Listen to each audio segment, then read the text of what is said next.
محمد يعلو على هاب الرجال محمد يحيى اسمه في الخالدين محمد. Ebana, karibu sana baba yangu, mama yangu. Kwa hiyo huyu mfuasi, huyu sahaba, huyu Omar ibn Khattab radhiallahu ta'ala anhu ndio alikuja kurudisha tarawehi kuswaliwa msikitini. Tarawehi ni ile swala ambayo inaswaliwa na Waislamu kwenye kipindi cha mwezi mtukufu wa Ramadhani, wakifunga zile siku 30 au 29. Huwa kuna ile swala inaswaliwa baada ya swala la Ishai. Swala ya Ishai ni rakaa 4. Ikishaisha ile inafuatia swala ya tarawehi ambayo inazingatiwa kama kisimamo cha usiku. Waislamu wanaelewa. Sasa huyu sahaba alikuja, mtume aliswali tu takriban siku 3 msikitini kipindi cha uhai wake. Akahofia Waislamu asije ikalazimishwa iswaliwe alafu ikawashinda. Akabaki wakawa wanaswalia majumbani kwao. Kila mtu kwa muda wake na nafasi yake akawa anaswalia nyumbani.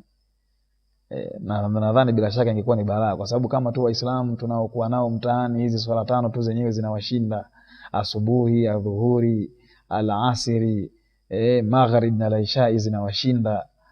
Vipi wangepewa hiyo, wangelazimishwa, wangefaradhishiwa hiyo tarawehi, ingekuwa ni balaa zaidi kwao. Kwa hiyo mtume kwa hekima yake na busara zake na muongozo kutoka kwa Allah ambaye ndio Mola wao, akuendelea kuswalia tena msikitini baada ya hapo. Sasa kuna mengine mengi tu ambayo maswahaba hawa 4 waliyafanya, yanazingatiwa pia ni katika dini, kwa maana ya Abubakari, Omar, Uthman na Ali. Sasa msingi wa dini nzima ya Kiislamu unaenea juu ya hayo mambo matatu tu: kitabu cha Mungu kwa maana ya Qur'an, sunna za mtume, ule mwenendo wa Mtume Muhammad sallallahu alaihi wasallam aliyosema na kuyatenda, na yale waliokuja kuyafanya wale viongozi 4 wenye kuongoza katika uongofu: Abubakari, Omar, Uthmani na Ali. Kwa hiyo kila jambo lolote vile litakavyokuwa kwa mujibu wa sheria ya Kiislamu lazima lizingatiwe kwa misingi hiyo, kwa sababu huo ndio msingi. Ukienda kinyume na hapo unatoka kwenye usawa. Sasa nisitumie muda mwingi sana kufafanua hapo, kwa sababu hiyo mimi sio mada yangu. Kuna huyu jamaa kwenye chaneli yake pale kwa chini pameandikwa Shehe Haji Upepo.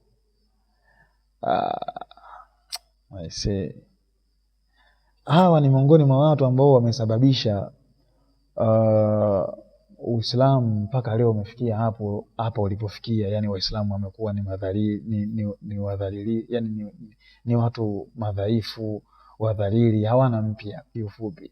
Yani Waislamu ukiachilia tu mbali ile baada ya kuswali na kuinuka, wakichamaliza ile kuswali, wakitoa ile salamu alaykum wa rahmatullah, assalamu alaykum wa rahmatullah, hakuna tena mpya ambayo Waislamu wako nayo kwenye uso huu wa dunia. Wakati zamani Waislamu walikuwa wanatisha mzee. Zamani ilikuwa mtu ambaye sio Muislamu ukikutana na Muislamu aiseni balaa. Yani sio kwamba labda anakudhuru au anakuua au anakuonea na kunyanyasa, hapana. Waislamu walikuwa wanatisha kwa sababu kwanza walikuwa ni watawala. Walikuwa wanatawala kabisa. Yani hawa kwa mfano wakina Abubakari, achilia mbali Abubakari, kuanzia Muhammad mwenyewe alitawala, alikuwa ndio tuseme ndio mtu mwenye kauli ya mwisho kwenye serikali. Yani Muhammad alikuwa na serikali yake. Kisha baada hapo akamfuatia Abubakari, Omar, Uthman na Ali. Hao walikuwa ni viongozi wanaongoza, yani tuseme kwa mfano kama Tanzania hii, kama Tanzania hapo nchi nzima wanaongoza wao. Umeona? Sasa hao walikuwa ni watu ambao wanazingatiwa, ni watu wakubwa. Kwa hiyo Uislamu ulikuwa kwa sababu wao ndio walikuwa ndio kusema, ndio wenye kusimamia sheria hizo za Kiislamu na kutoa hukumu, na watu walikuwa wanapata haki zao vizuri tu. Wala walikuwa sio kwa kusema labda eti kama ambavyo watu tumekaririshwa kwamba labda Waislamu labda ni waonevu, sio Waislamu labda ni makatili, sio. Hapana, Waislamu hawako hivyo, kwa sababu hata sehemu ambazo walikuwa wakienda kutanua Uislamu wao na kusimamisha ile bendera ya Kiislamu kama ile ambayo inapepea Saudi Arabia, ile ambayo imeandikwa la ilaha illa Allah Muhammad rasulullah, walikuwa wakitoa jeshi kwenda kwenye nchi ambayo hawamwabudii Mungu mmoja, kwa maana ambayo nchi ambayo sio Waislamu, walikuwa wanapita kwanza wanatoa tangazo kwamba yeyote atakayesilimu, atakayekubali kuwa Muislamu, akajisalimisha kwa Mungu, kumwabudia Mungu mmoja, atapata amani na damu yake italindwa, kwa maana hatauliwa, na mali yake itahifadhiwa, hatanyang'anywa mali yake. Umeona? Lakini kama mtu atapinga, kama hutotaka kuwa Muislamu, basi hamna tatizo, itakubidi ulipe ushuru tu, utakuwa unalipia ushuru. Ndio ulikuwa utaratibu wao kwa mujibu wa vile ambavyo mimi nimesoma. Kama mashine naongopa hapo, mnaweza mkafanya remix ya video mkarudisha tena juu.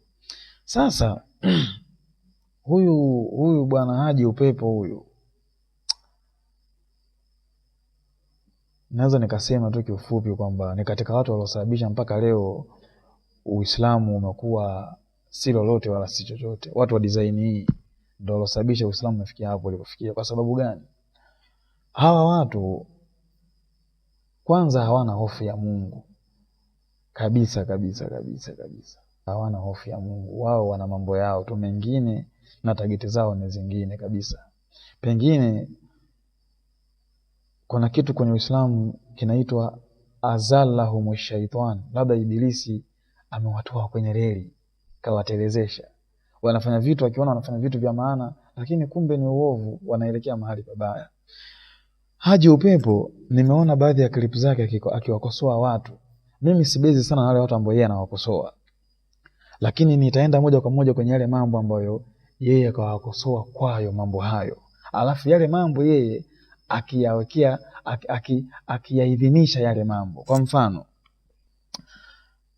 nimeona clip moja Haji Upepo, wewe sio shehe bana, mimi sikuzingatii kama shehe kwa upande wangu, na ni kwa kuwa tu labda niko huko Sweden, ningelikuwa pengine niko Tanzania hapo naweza kukufikia ulipo, ningekufuata hapo tukaongea, nikakuhoji nikiwa na kuona hivi mfarisayo na wewe hapo unajiita Shehe Haji Upepo. Wewe ushehe wako labda utakuwa tu kwenye mambo ya lugha hapo, kwa sababu kwenye Uislamu kuna masomo ya lugha, nahau, wasarf, hizo labda hapo labda ndo unaweza yani hapo labda ndo labda elimu yako iko hapo, lakini kwenye mambo ya zile itikadi za Kiislamu na kumwogopa Mungu bado sana. Nyinyi ndio watu mnaosababisha mpaka dini imefikia hapo, kwa sababu watu wanachukua elimu ambayo ni ovu, elimu ambayo sio ambayo Mungu anaridhia. Huyu Haji Upepo alimkosoa shehe mmoja hivi. Mimi huyo na kwa mujibu wa ninavyomuona aliyekamilika ni Mungu tu peke yake, lakini huyo jamaa nimemfuatilia kwenye mafundisho yake mengi, na kwa mujibu wa mimi nilivyosoma, jamaa yuko sahihi kabisa kwa hilo ambalo yeye alilifikisha. Kuna shehe mmoja ni mtu wa Kenya anaitwa Saidi Bafana. Yeye kwenye mafundisho yake akiwa msikitini na waumini wa Kiislamu alikuwa akiwafundisha kwamba haifai kwa Waislamu ambao wamefiwa na ndugu zao kuwafanyia kitu kinachoitwa hitima. Unajua maana ya hitima? Hitima bana ni ile kwamba mtu akiwa ameshafariki kunatengwa siku maalum, sawa? Siku maalum inasoma Qur'ani pale, yani ile Qur'ani ambayo Mtume kasema ndio wanatakiwa Waislamu washikane nayo wapate uongofu na wanusurike na moto wa Mungu. Anasomewa marehemu siku hiyo, yani ile marehemu ambaye tayari kashafariki. Inasoma Qur'ani pale na dua na kadhalika, kunapatikana chakula pale, watu wanakula msosi, na yule shehe ambaye kaongoza hilo jambo analipwa na mwenye marehemu. Huo ndio ukweli bana, msizunguke bana. Haji Upepo, usizunguke.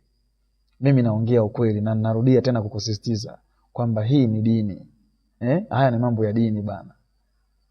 Sijui wewe Muislamu unalichukuliaje hili jambo. Mimi najua kwamba hii ni dini, na kwenye dini ni aima upatie uende peponi au ukosee uende motoni, na huko unajua kabisa kwamba ikitokea umeenda motoni ni milele, ni adhabu mwanzo mwisho milele. Ukienda peponi ni mwanzo mwisho furaha na starehe. Mimi ndivyo kwa nini mujibu nilivyosoma mafundisho ya dini yenu yanaelekeza hivyo. Kwa hiyo hata ikitokea unataka kujibu hii klipu kwanza muogope Mola wako na uyasikilize haya maneno ninayokuambia mara 2 mara 3. Mimi ni mfarisayo bwana. Unaweza kuniona kama tu muhuni mmoja hivi, lakini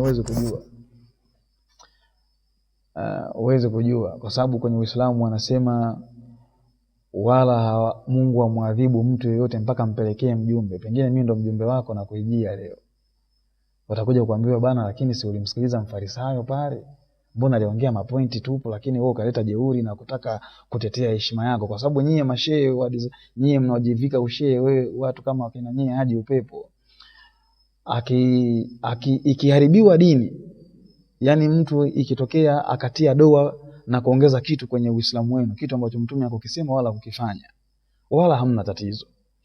Ikitokea mtu akamtukana hata sahaba wa mtume, wale walikuwa na wafuasi wa mtume Muhammad, wala mashehe wa design yenu wala mnakuwa hamna